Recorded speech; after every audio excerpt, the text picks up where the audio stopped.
do to get rich. It's something that people do. They join because they're, they love of their country. They're patriotic. They want to learn a skill or a trade. And I will tell you that I've always felt that our military is underpaid. Yeah, well, not only that, but you say for the love of the country, but the country should love them. They give so much. It's got to be a two-way street. To let them their families live in abject poverty is, to me, aberrant. It's just terrible. I think it's terrible. Well, and the same goes with just what you're describing with our seniors. Yeah, they're in real trouble now. Absolutely. So that our people that have given all to our country seem to be getting shortchanged. So that's the thing we need to work on. And you're right.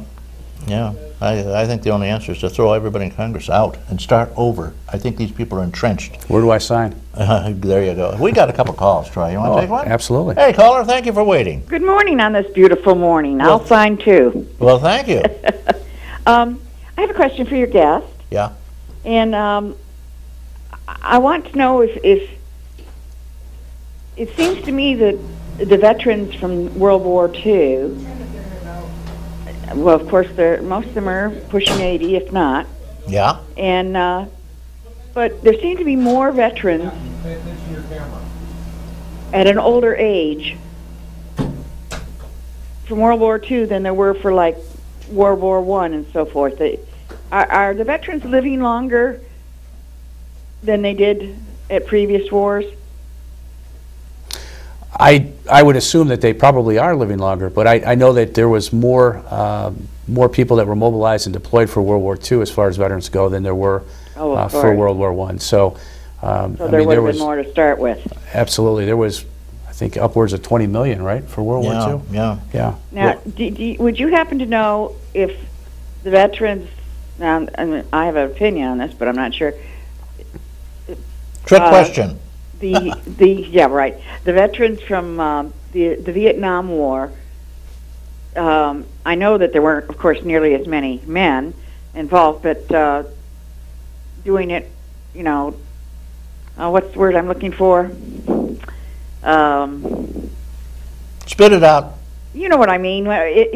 Not comparing man by man. It's the trouble with dealing with seniors. They don't know what's going on. I know exactly what's going on. I just can't get the word out.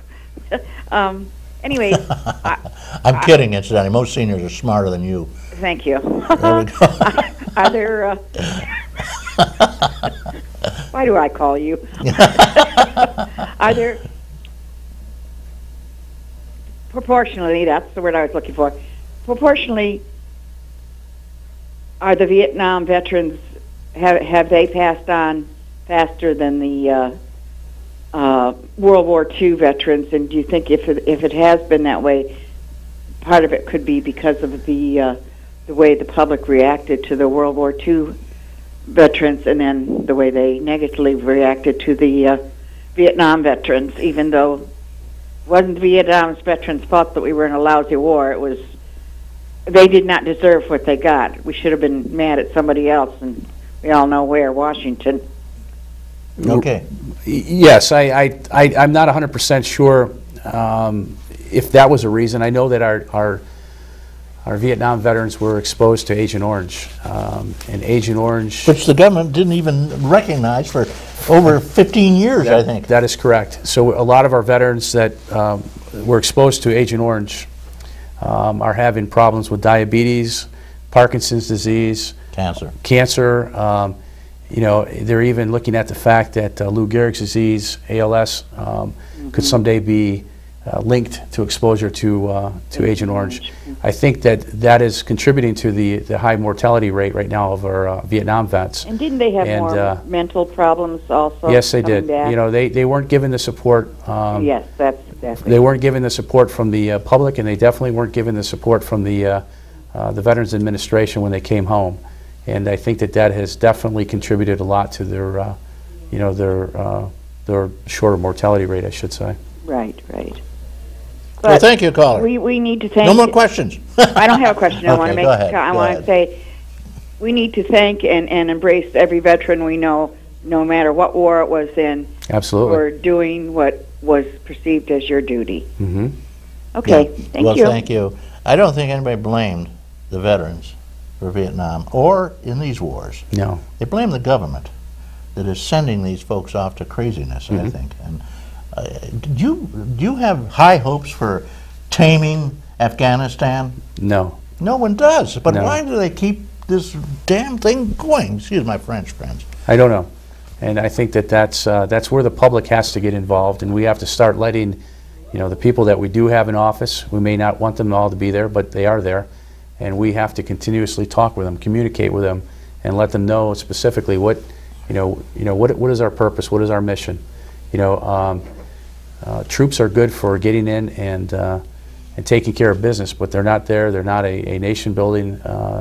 They don't know, that's not what they were designed to do. And unfortunately, I think that a lot of people are looking at Afghanistan as being a kind corrupt, of for one thing. Well, yeah, the total corruption, top to bottom. Karzai government is corrupt, and they produce 90% of all the opium in the world. Drug trade. Here we are. This is our model country. It's supposed to be a model country. So write your write your congressman, and definitely write your president and say, what is the mission, and why are we there?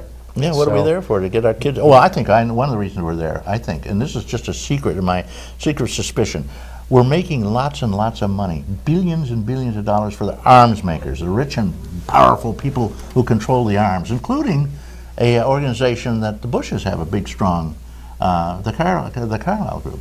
They have a big place in that.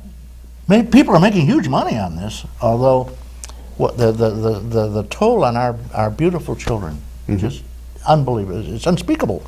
Yeah. I wanted to. Where's your funding come from? My funding? Yeah. The Fed should pay everything, but. Well, for Chautauqua County Veteran Service, our funding is actually basically local tax share. I mean, and so we and the county are supporting this. Right, and in big time, huh? For the veteran services. But I will say this: one of the things I'd like to talk about is the fact that my actual budget for the Veteran Service Agency is quite small. Did they cut you this year? No, we haven't been cut. You didn't get cut. God bless you. You're lucky. We've stayed the same. Which means you've only been cut about 15, 20% with inflation. Just like your Social Security check. With inflation, it stayed the same from last year. But the thing is that there's 3 service officers. Myself as a director. I have 2 other service officers, and we handle a caseload of, like I said, about 12,000 veterans. How much what's your budget? Ballpark figure. Budget just a little over $200,000. And you do all this with 200 Gs, yep, which is a drop in the bucket. Most organizations would dry that up in a month. That's correct, and we make it go, the whole year. But the biggest thing is, one thing I want to talk about is the fact that we've entered into what is known as a project that we've started tracking with the state with New York State. Basically, in the last year and a half, we have saved this county about $1.4 million in Medicaid avoidance. And how do we do that? We do that through the purpose of, like I said, Reed, going into the nursing homes, identifying the veterans or widows of veterans, and putting them in for pension through the VA. And what that does is it shifts that money away from our local tax base and puts it into the hands of the federal government. So instead of getting money that's coming directly from our county Medicaid fund, it's actually being paid for through federal tax monies. And of course, we pay federal taxes. So, well, sure. But the thing about it is, us 3 veteran service officers have done this basically all by ourselves. We got a caller. Oh. They're anxious to talk to you. Good morning. Hello there. Oh, Mort. He's only 15 years. He still doesn't know how to work the phones. He just hung up on him. You lost a caller. Call back.